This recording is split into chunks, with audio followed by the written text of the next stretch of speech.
तो भाई question number 7 exercise number 8.2 मतलब पुरानी बुक में 7 था, नई बुक में 6 क्वेश्चन है। एक्सरसाइज 8.2 का 7th question in old book and 6th question है न्यू बुक में। तो देखते हैं, बहुत ही simple question. ABC is a triangle right angled at C। ABC आपके पास एक राइट एंगल ट्राइंगल है। राइट एंगल कहाँ पर है? C पर। राइट एंगल है C पर। Okay. A line through the midpoint AB is parallel to the BC। A line through the midpoint M of AB। एक AB का midpoint है कौन? M। यहाँ देख लो भाई, M is the midpoint of AB hypotenuse and M is parallel to BC। Question ने कह रखा है कि M जो है वो BC के पैरेलल है। इंटरसेक्टिंग AC at D, और ये जो लाइन पैरेलल बन रही है वो AC को माइग्रेट कर रही है D पर। आपको बुक करनी है 3-4 चीजें।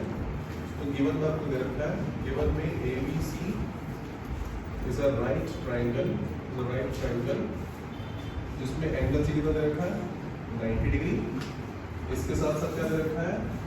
M is the midpoint। M is the midpoint of AB। M जो है वो AB का midpoint है। इसके साथ जो DM है वो किसके पैरेलल है? इसके साथ जो DM है वो BC के पैरेलल आपको दिया गया है। आपको प्रूव क्या करना है? आपको प्रूव करने हैं 3 पार्ट्स। पहले पार्ट में प्रूव करना है D is the midpoint of AC। ये प्रूव करना है। सेकेंड पार्ट प्रूव करना है कि DM MD is perpendicular to AC। तीसरे पार्ट में प्रूव करना है CM is equals to MA equals to half of AB। इसके बाद चलो भाई प्रूव करते हैं। अब एक बात बताओ, आपको कितने मिड पॉइंट दे रखे हैं? 1 मिड पॉइंट दे रखा है, 2 मिड पॉइंट दे रखे हैं? 1 मिड पॉइंट दे रखा है। तो जब 1 मिड पॉइंट दिया होता है तो हम कौन सी थ्योरम लगाते हैं? कन्वर्स लगाते हैं। तो आपको M एक मिड पॉइंट दे रखा है और DM पैरेलल है BC।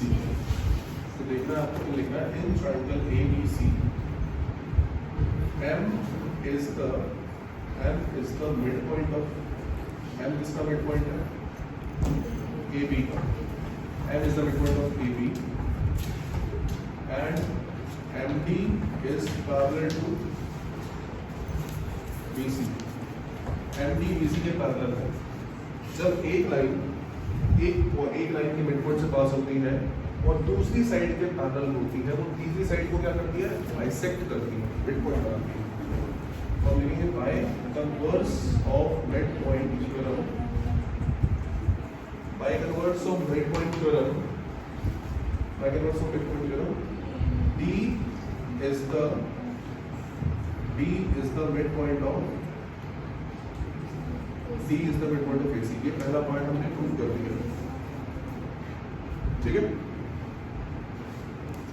सेकेंड पार्ट में हमें क्या दिखाना है? सेकेंड पार्ट में हमें दिखाना है कि MD is perpendicular to AC।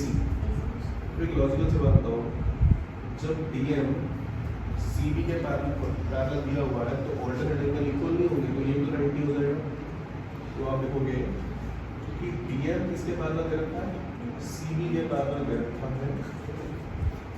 DM CB के पैरेलल दे रखा है और AC कैसे एक्ट कर रही है? AC is a transversal. AC जो है वो ट्रांसवर्सल है, तो कॉरस्पॉन्डिंग एंगल्स इक्वल होंगे। तो ये वाला एंगल का नाम क्या है? Angle ADM। इसके इक्वल होगा एंगल ACB के बराबर होगा। और कितना होगा? 90। रीजन कॉरस्पॉन्डिंग एंगल्स आर, अगर एंगल ADM 90 है, अभी मैंने प्रूव करा एंगल ADM 90 है, तो ADM 90 होने का मतलब क्या है कि DM क्या होगा? DM is perpendicular to, ये सेकंड पार्ट हमने प्रूव कर दिया। अब थर्ड पार्ट में इसमें क्या है? CM को ज्वाइन कर देते हैं। CM किसके इक्वल है? MA के इक्वल दिखाना है। अगर मुझे CM को MA के इक्वल दिखाना है तो मैं इन ट्राइंगल्स को कॉम्बिनेट प्रूफ कर दूं, ठीक। तो ट्राइंगल कौन कौन सा नाम लेना पड़ेगा, ऊपर वाले का नाम ADM और नीचे वाले का नाम CDM and triangle CDM। AD CD के इक्वल होगा कि नहीं होगा, AD CD के इक्वल होगा,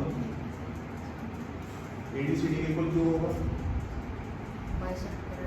AD CD के इक्वल इसलिए होगा कि D मिड पॉइंट है, हमने वो पहले पार्ट में प्रूफ करा था, D is the mid point, first part में प्रूफ करा था D is the mid point, किसका मिड पॉइंट है, AC का, तो ये साइड हुई।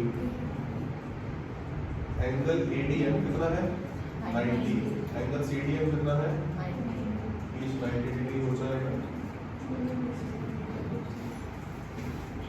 और DM क्या होगा, कॉमन। तो बाय SAS रूल से, by SAS rule triangle ADM कॉम्बिनेट हो गया किसके, CDM में। तो जब ADM CDM में कॉम्बिनेट हो गया तो AM किसके ऊपर होगा, तो आपकी बुक में क्वेश्चन में CM और MA लिखा है, तो मैं MA लिख लेता हूँ, MA is equals to CM, हो गया, ये सिंपलिसिटी हो गया। अब एक बात बताओ, जैसे मैं सोल्यूशन में दे देता हूँ, AM जो है वो AB का आधा है कि नहीं है, AB का आधा है, क्यों कि M क्या है, mid point, M is mid point of AB।